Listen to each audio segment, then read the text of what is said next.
Here is a Fabian socialist by the name of Julian Huxley. Please note, he was a Fabian socialist. We'll define that in a minute. But remember, he was a Fabian socialist. And he was the first director of the United Nations Education, Scientific, and Cultural Organization, the UNESCO organization of the UN. And here's what he said. He's the brother of Aldous Huxley, by the way.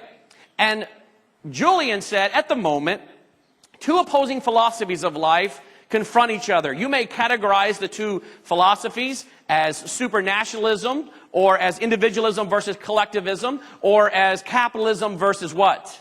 Communism, or as Christianity versus Marxism. Notice that these are all opposites. These are all opposites, and they're conflicting, and they're waging war against each other. And he says, can these opposites be reconciled? Can this antithesis be resolved in a higher synthesis? What's he saying? Can the thesis and the antithesis, idea, opposite idea, can they conflict, fight, and then synthesize or merge together to become a third option, which is a mixture of both?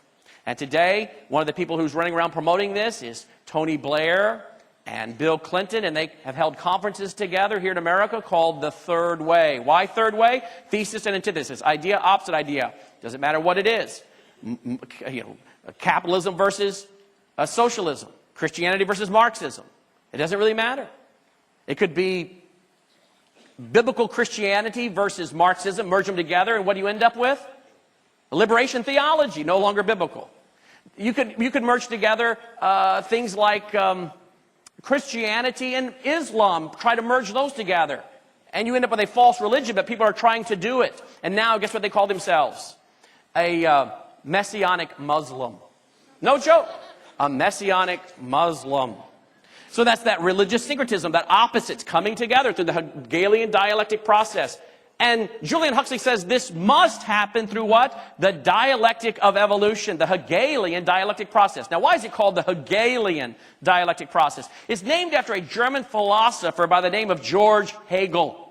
Karl Marx studied him, Friedrich Nietzsche, many others. George Hegel, Hegelian dialectic process. Today, it's often simply referred to as the third way. It's also referred to as communitarianism. Communitarianism. And we'll look at that later. But you need to understand this dialectic is being set up. This conflict. You remember what Saul Alinsky said? I have a whole chapter on Saul Alinsky in the book Grave Influence. And Saul Alinsky said, the change comes from the conflict. The change comes from the conflict. You want the conflict because then you can get people to compromise in order to have consensus or unity. Just like they've done in Madison, Wisconsin. That was all an organized, manufactured chaos, crisis, conflict in Madison, Wisconsin. Agree? And what they wanted to do is to paint the governor in a corner and say, you see, he's not willing to compromise. He's not willing to dialogue. He's not willing to come to consensus. He's not reasonable. He's an extremist. And they tried to manipulate the public into believing this, but they wanted him to come together with them and have consensus. But how do you have consensus? With opposites. Someone has to compromise. They wanted him to compromise his convictions. And that goes on today, even in the church. Now, Fabian Socialism is another component of the religious Trojan horse. Fabian Socialism is really the mixing of socialism with capitalism. Fabian Socialism was started in London in 1883.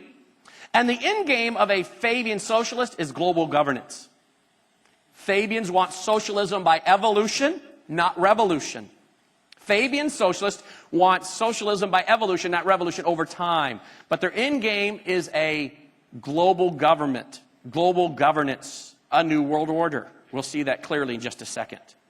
Fabian socialist George Bernard Shaw said, I, as a socialist, have had to preach as much as anyone the enormous power of the environment. We can change it. We must change it. There is absolutely no other sense in life than the task of changing it. What is the use of writing plays? What is the use of writing anything if there's not a will which finally molds chaos itself into a race of gods? Sounds like Genesis chapter 3, you'll be like God, a race of gods. What's he talking about here, folks? He's a Fabian socialist talking about really a religion.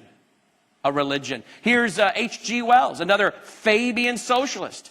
He wrote the book, The Open Conspiracy, in 1928. And he said, what? This is my religion, the way of salvation. This is my religion, the way of salvation. The political work of the Open Conspiracy must weaken, efface, incorporate, or supersede existing governments. The character of the Open Conspiracy will now be plainly displayed. It will be a world religion. Fabian socialists really consider themselves to be religious. Most of the Fabian socialists today are into environmentalism, the worship of nature, Romans 1:25, they exchange the truth of God for a lie and worship and serve created things rather than the Creator who's blessed forevermore. They're into pagan spirituality, radical environmentalism. And we'll see that in just a little bit. And tomorrow night as well. But this for them is a religion. How many of you have ever seen the Fabian Window? Can I see your hands? How many of you? Okay, a few of you in here. If you've not seen the Fabian Window, raise your hand, would you? If you've never seen the Fabian, good, wow. I love it when I get to teach an audience something new. Well, I'm going to show you the Fabian Window, but before I do, here's what you need to know. The Fabian Window was designed by George Bernard Shaw in 1910. George Bernard Shaw, a Fabian socialist, he designed the Fabian Window in 1910. It was stolen in 1978. It reappeared at an auction at Sotheby's in 2005. It went on display again at the London School of Economics. The London School of Economics is the school that was started by the Fabian Socialists. H.G. Wells, George Bernard Shaw, Beatrice Webb. And so it reappeared after it was stolen in 78. It reappeared at an auction at Sotheby's in 2005. It was unveiled in a ceremony in 2006. Now, the window says at the very top of this stained glass window, remold it nearer to the heart's desire. Remold what? Remold the earth. Here is the Fabian Window. Now, what is going on in the Fabian Window? Well, I'll tell you what's going on. What you have are two men there, one in this little red outfit, one in this green outfit, but notice they're both holding hammers. And what are they doing? They're banging on the world, and it's a hot, glowing world. Why? Because it just came out of the fire. Look at the fire right behind the guy in the red coat. They've just pulled it out of the fire. Notice the guy in the green coat is holding it with a tongue because it's too hot. And they've placed it on an anvil, and they're banging on it with these hammers. And up at the top here, remold it nearer to the heart's desire. Remold the earth. Now, why is that earth hot? I believe it's hot because they have deliberately manufactured a crisis.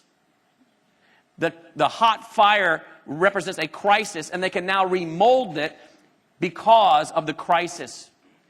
James McGregor Burns wrote a book, I think it was in 1984, called The Power to Lead. And he said, Americans will not go where we want to go except under a stupendous national crisis.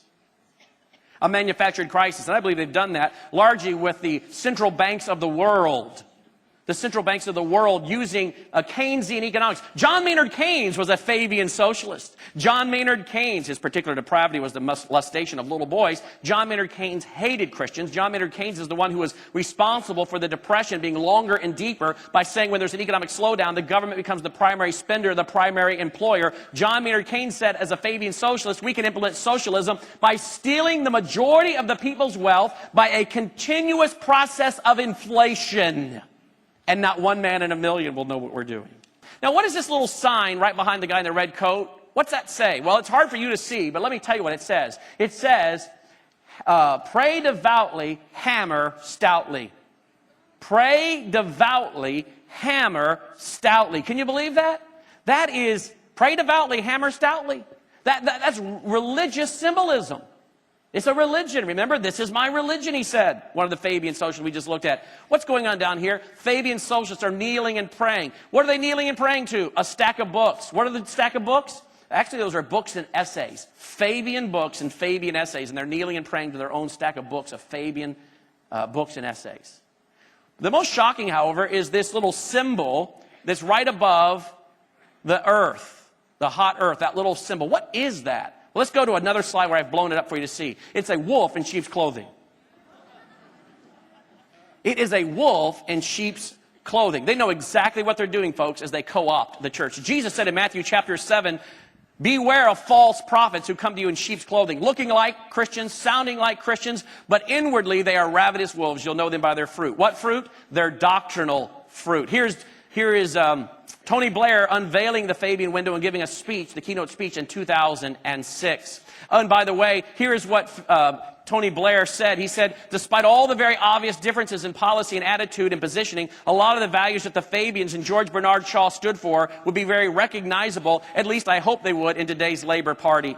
In fact, he gave an interview, and it was written about in the November 26, 2010 Telegraph. Mr. Blair, says the article, who converted to Roman Catholicism after he stepped down as prime minister in 2007, was asked the question, is religion a force for good or ill? Mr. Blair said, quote, I think the place of faith in the era of globalization is the single biggest issue of the 21st century in terms of how people live together, how we minimize the prospects of conflict and maximize the prospects of peace. The place of religion in our society is essential. I think religion could be, in an era of globalization, a civilizing force. They're going to use religion, folks. They're going to co-opt religion. I believe it's this religious Trojan horse. And yet, here, by the way, Tony Blair has the Tony Blair Faith Foundation. How many of you know about the Tony Blair Faith Foundation? Well, Tony Blair is seeking to bring all the religions of the world together. Go to the Tony Blair Faith Foundation website. He's looking to bring the religions of the world together as one. Does the Bible tell us there'll be a one world religion? Yes, it does. Does the Bible tell us there'll be a one world economy?